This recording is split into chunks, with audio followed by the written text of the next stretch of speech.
Hello दोस्तों, मैं हूं शम्स। स्वागत है आपका अपने YouTube channel natural diet plan पर। गर्मी के मौसम में तपती धूप और लू से लोग अक्सर परेशान रहते हैं। ऐसे में शरीर को ठंडक और ताजगी देने वाले फलों की मांग बढ़ जाती है। इन्हीं फलों में से एक बेहद लोकप्रिय और सेहतमंद फल है खरबूजा, जिसके बारे में आज हम जानेंगे खरबूजा खाने से सेहत को क्या क्या फायदे मिलते हैं। साथ में ये भी जानेंगे कि इसे कब, कैसे और कितनी मात्रा में खाना चाहिए, किनको नहीं खाना चाहिए। इन सभी सवालों के जवाब आज हम जानेंगे। उससे पहले अगर चैनल पर नए आए हैं तो प्लीज चैनल को लाइक और सब्सक्राइब जरूर कर लें। साथ में बेल आइकन को प्रेस कर ऑल बटन पर क्लिक कर दें ताकि आने वाली हर वीडियो की नोटिफिकेशन आपको मिलती रहे। तो चलिए शुरू करते हैं।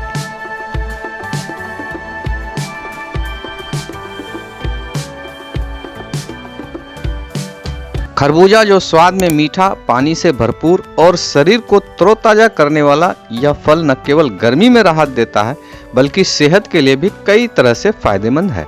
खरबूजे में लगभग 90% तक पानी होता है जो गर्मियों में डिहाइड्रेशन से बचाने में मदद करता है। दिन भर की भागदौड़ और तेज धूप के बाद खरबूजा खाने से शरीर को ठंडक मिलती है। खरबूजे का सेवन गर्मियों के मौसम में जरूर करना चाहिए।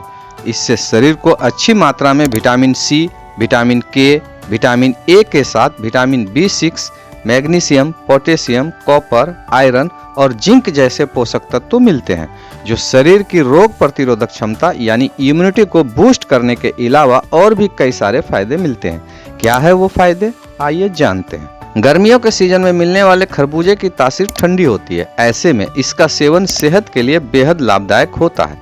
आयुर्वेद में खरबूजे को दीपनीय फल बताया गया जो कि भूख को बढ़ाता है।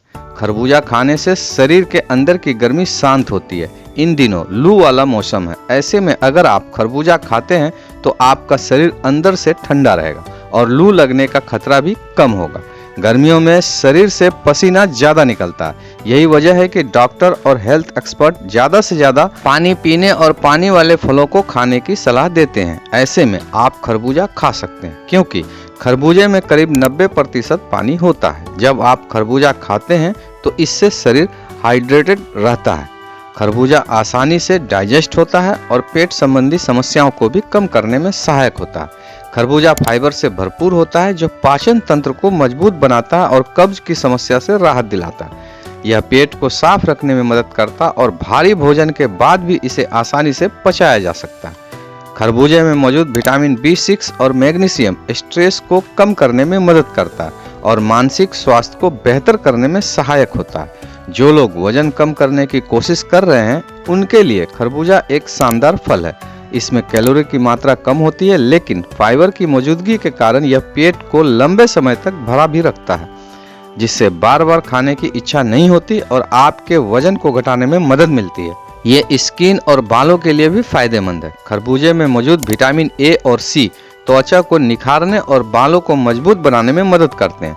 नियमित रूप से खरबूजा खाने से त्वचा में नमी बनी रहती है और चेहरे पर प्राकृतिक चमक यानी नेचुरल ग्लो आता है। ये आंखों के लिए भी अच्छा होता है। विटामिन ए की अच्छी मात्रा होने के कारण खरबूजा आंखों की रोशनी को बेहतर बनाए रखने में मदद करता है। यह आंखों को सूखने से भी बचाता है और उम्र के साथ आने वाली समस्याओं को भी कम करने में मदद करता है। खरबूजे में पोटेशियम और एंटीऑक्सीडेंट होते हैं जो रक्तचाप को नियंत्रित रखने में मदद करते हैं और दिल को स्वस्थ बनाए रखते हैं। यह रक्त में कोलेस्ट्रॉल के स्तर को भी संतुलित करता है। और तो और खरबूजा खाने से हड्डियां मजबूत होती है। खरबूजा खाने से सूजन कम होता है। खरबूजा खाने से कैंसर होने का खतरा कम होता है। खरबूजा खाने से नींद अच्छी आती है। प्रेगनेंसी के दौरान खरबूजा खाना गर्भवती महिलाओं और उनके बच्चों के लिए बहुत फायदेमंद होता है। यह फल पौष्टिक तत्वों से भरपूर होता है जो माँ और बच्चों दोनों के स्वास्थ्य के लिए महत्वपूर्ण है। आइए अब जानते हैं इसे कब, कैसे और कितनी मात्रा में खाना चाहिए। खरबूजा खाने का सही समय दोपहर या नाश्ते और दोपहर के खाने के बीच का समय होता है। इसे खाली पेट या रात में खाने से बचना चाहिए। खरबूजा को साबुत फल की तरह धोकर, छीलकर और बीज हटाकर खाना चाहिए। एक दिन में आप 200 ग्राम तक खरबूजा खा सकते हैं। खरबूजे को आप सीधे काटकर खा सकते हैं या फिर इसका जूस बनाकर पी सकते हैं। इसे सलाद में शामिल किया जा सकता है या ठंडी स्मूदी में भी मिलाया जा सकता है। खरबूजे को सभी लोग खा सकते हैं, बस एक बात का ध्यान रखें, शुगर पेशेंट को खरबूजा कम मात्रा में खाना चाहिए या फिर नहीं खाना चाहिए। तो कैसी लगी आपको यह जानकारी? अगर वीडियो पसंद आई हो तो हमें कमेंट करके जरूर बताइएगा। साथ ही वीडियो को शेयर भी कीजिएगा ताकि ये जानकारी आपके दोस्तों और ज़रूरतमंदों तक पहुंच सके। तो चलिए दोस्तों, इसी के साथ मैं अपनी बात को ख़त्म करता हूं। मिलते हैं फिर से किसी नए वीडियो में नए टॉपिक के साथ। तब तक के लिए स्वस्थ रहें, मस्त रहें और हमें दे इजाज़त। Have a nice day.